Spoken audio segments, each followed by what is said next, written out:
Dalawang itlog lang to, pero parang ang dami. Babalik tayo sa bahay at dala na namin to. Dala.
Hinahati-hati ko na guys yung ayan o, yung hotdog. Maghahanda tayo ng breakfast ni Jiho. Birthday niya kasi ngayon, and ito yung first year na magbo-birthday siya na wala si Omonim. So alam ko medyo malulungkot siya. Kaya ayun, sana makatulong tong pag-prepare ko ng breakfast para sa kanya. Para hindi siya ganun malungkot. Pero hindi maiiwasan talaga. Lalo na si Omo naman nagpalaki sa kanya. Kagabi, nagluto na ako ng seaweed soup. At iaano ko na lang siya. Papakuluan ko na lang o papainitin ko na lang ngayon. And sobrang simpleng breakfast lang naman ihahanda ko. Diba kasi nga, dito sa Korea, importante pag nagbe-birthday ka, yung ihihigop ka ng seaweed soup. Pero hindi yung seaweed soup ko is ang hinalo ko instead na beef, ang hinalo ko lang is tuna. Oo. Maintindihan na niya 'yon. Tapos magpiprito lang din ako nito. Simpleng breakfast lang talaga.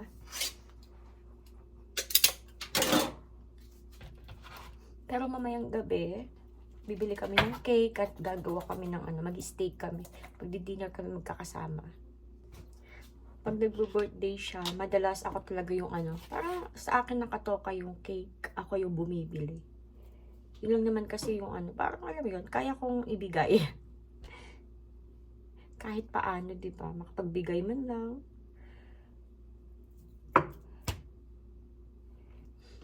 Dapat mga 7 AM, nandun na kami sa bahay niya kasi papasok siya sa work. Nung nakarang araw, nabigyan ako ng pansit din ako. Kaya, bibigyan ko din siya ng kahit konti lang kasi first time lang niya matitikman yung pansit natin. Yung dadalhin ko, konti lang. Para pang lang siya, parang pang side dish lang. Hindi talaga yung madami kasi, syempre, baka manibago siya, hindi niya gusto, diba? So, yung konti lang. Pag nagustuhan niya, then next time, dadamihan ko na yung pagdadala. Nagbabati ng itlog. Naalala ko nung bata pa ako gustong gusto ko to na ako yung magbabati ng itlog. Pag nakikita ko yung mama ko na nagbabati ng itlog, gusto kong kunin at ako yung gumawa. Nakakatawa yung mga parang mga gusto ng mga bata. Sobrang simple. Naalala ko lang ngayon.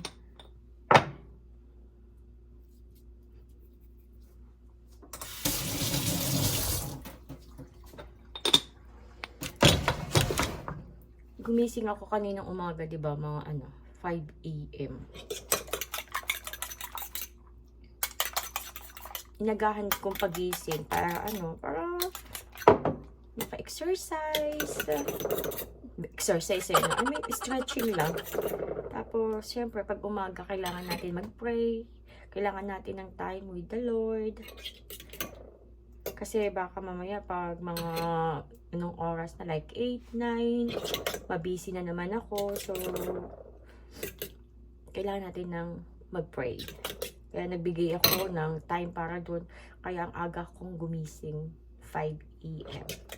Hindi ko alam kung may kimchi sa bahay niya. Kaya, ayan, magdadala ako. Konti lang. Kasi hindi naman siya pala kimchi. Tsaka, diba, nagtatrabaho siya. So, madalas, sa labas lang siya kakain. Or, mga murang restaurant. Kaya, dalhan natin siya ng kimchi. Hindi naman madami, sakto lang. Sakto lang nakakainin niya ngayong umaga. At tatanungin namin siya kung kailangan niya ng kimchi mamaya. Then, saka namin bibigyan ng madami.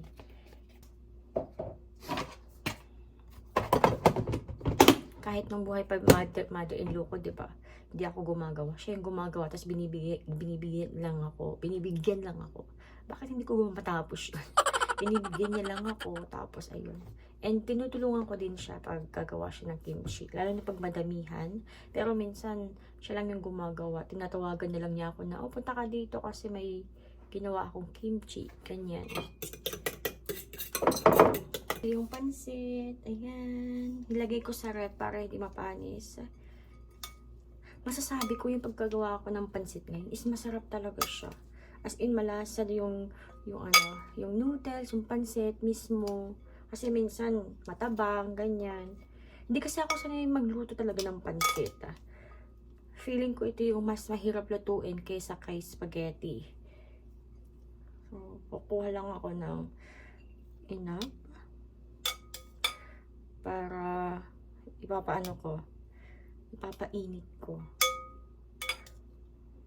Hindi masyadong madami. Lagyan natin siya ng mga pork. Yan. Yung sakto lang. Pag di ko kasi siya nilagay sa ref, minsan mabilis siyang mapanis. Sayang naman. Kaya nilagay ko siya sa ref.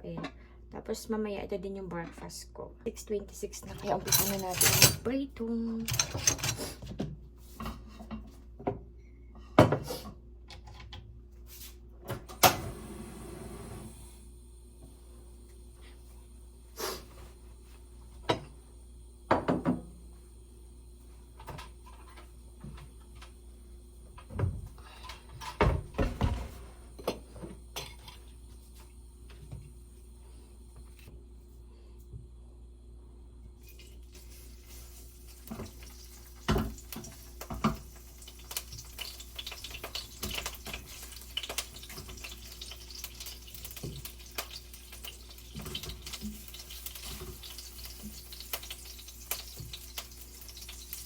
mga lalagyan ko ng pagkain is hinugasan ko na din kagabi.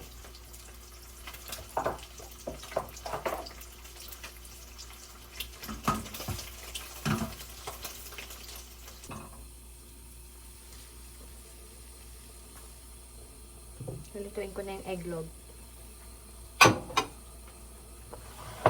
Kukuluan ko na din yung seaweed soup. Yan, ilalagay yung ham at saka itlog. Kasi mas malaki naman ito. Yan yung egg. Dalawang itlog lang to, pero parang ang dami. Yan, no?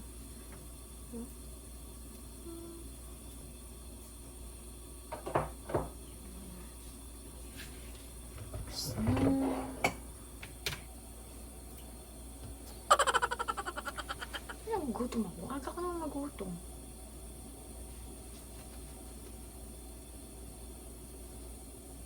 Hindi pwede kumain, syempre. Mamaya na, kasi kakainin ko lang ng ng hot water. Lukewarm water. Ay, hindi, hot water na. Warm water pala, warm. Ang gulo Kumukulo na yung, yung seaweed soup.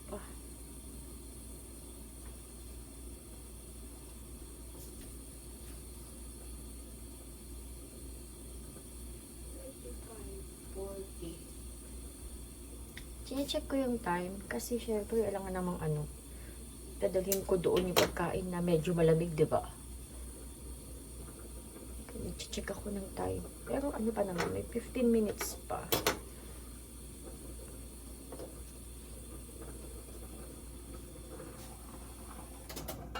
Yung kulong.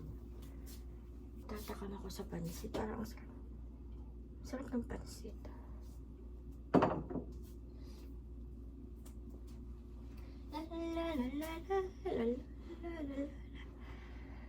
Wala akong gagawin. Magta-transfer na lang ako ng kanin. Pero gagawin ko siya mamaya. Siguro mga before 10 bago kami umalis. 10 minutes. Paano ba sabihin yun? 10 minutes before aalis. Saka ko siya aayusin yung aking yung mga pagkain.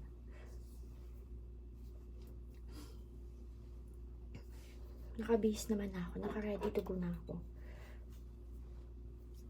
Ayan. Aking buhok.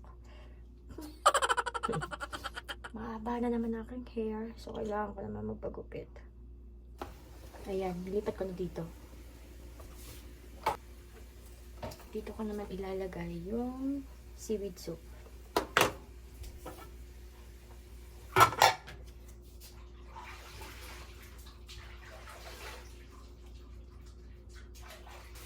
Ayan, umuusok-usok pa.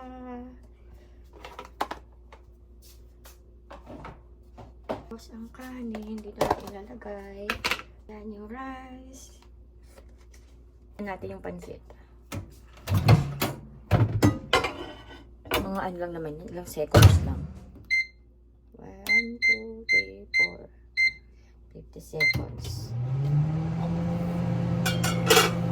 Pansit, umusok-usok na. Bango. Sarap-sarap niyo, bango-bango. Maghatid na tayo ng food. Para kami magpipiknik. Yan mo. Nandiyan nakalagay. Parang picnic lang, no? Ang dilim. Ang dilim pa sa labas.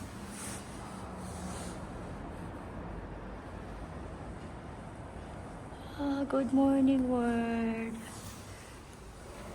Ang sarap din talaga magising sa umaga. Pero pag araw-araw ka naman nagigising ng ganitong oras, nakakantok, diba? Lalo na kung may trabaho ka, sobrang nakakantok.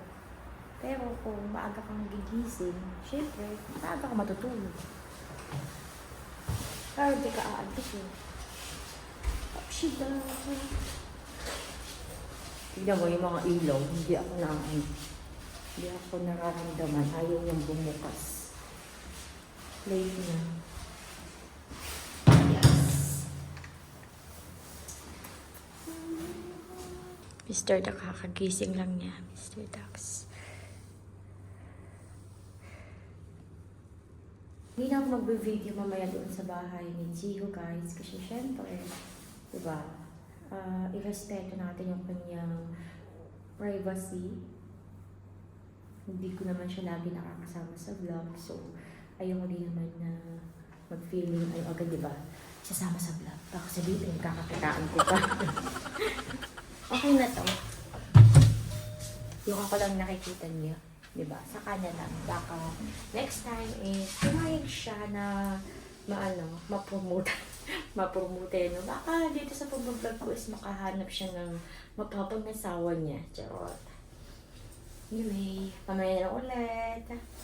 Nandito ako ngayon sa parking ng apartment ni Jiho. And si Jiho ay pumasok na. Pumasok na siya sa work niya. Kanina pagdating namin, tulog pa siya. Kaya nilipat ko lang yung mga food sa plato. Tapos kinising ko na din siya. Ayun, kumain siya. Kahit paano nagustuhan din naman niya yung seaweed soup with tuna. Kasi kadalasan ko talaga yung parang natural or normal na seaweed soup is yung yung beef, yung halo nun. Masarap gumawa ng seaweed soup yung biyanan ko. Masarap siya magluto.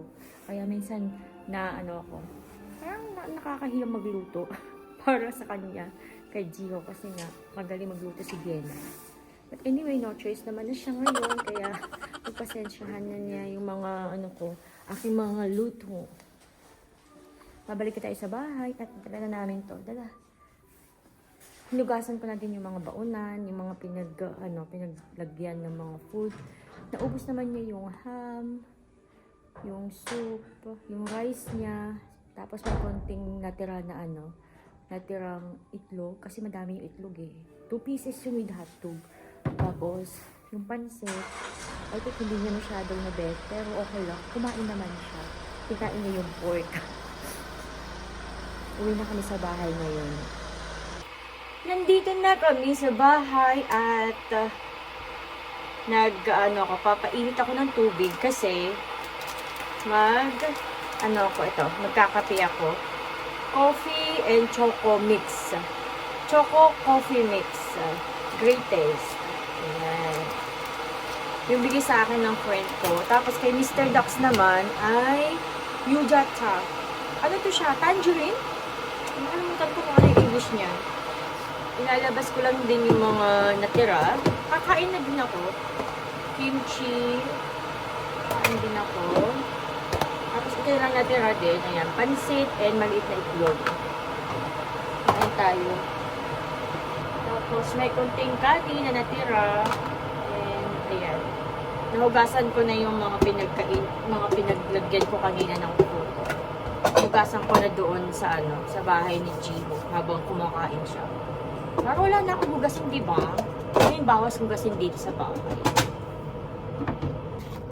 Itong kanin, kakainin ko na lang siya. Iuulam ko tong pansit. Diba? Check. Tsaka itlog. Yan. Maganda yung Yuja Cha pag ganitong winter kasi parang siya vitamin C. Lakas naman. Yung pag may narinig kayo na parang tunog o sounds, yan, in English lang yun, na tunog o sounds. Mr. Daksho, nanonood siya ng, YouTube, ng computer niya. Sa kanya to Yuja Cha. Tapos, akin tong choco.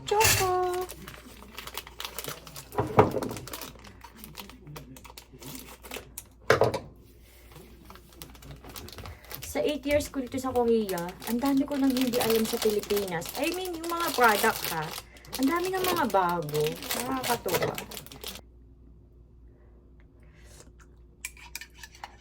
Ang sarap.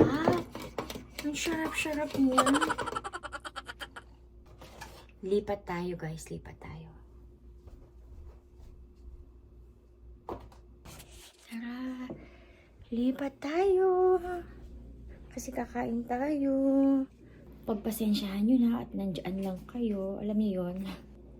So mamayang gabi is magdi-dinner lang din kami kasama ni Jiho. Iisipin ko kung ako. Mamashed potato ba ako o hindi? Kasi masarap yun, di ba? Mix ng steak ah.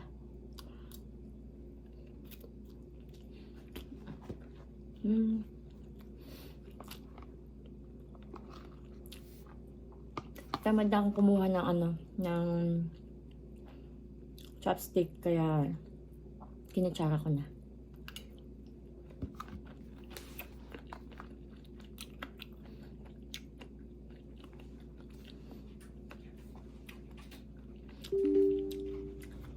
Hindi niya naubos yung kimchi.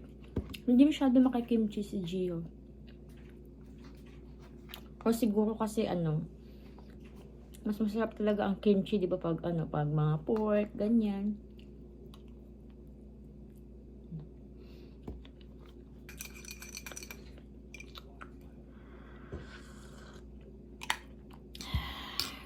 Ang sarap nito. Nakauwi nga ako ng Pilipinas, bibili ako nito. At babaunin ko din dito.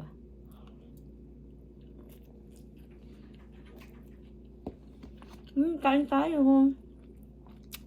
Hindi ko pala kayo naaya. Kain po tayo.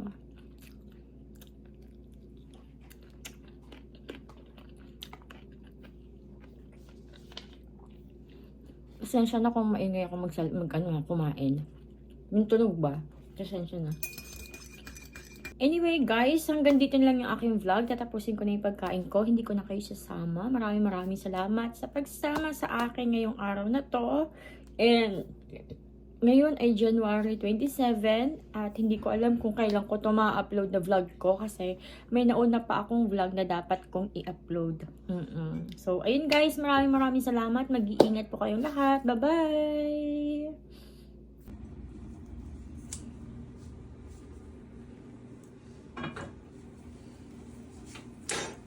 색깔은 없어.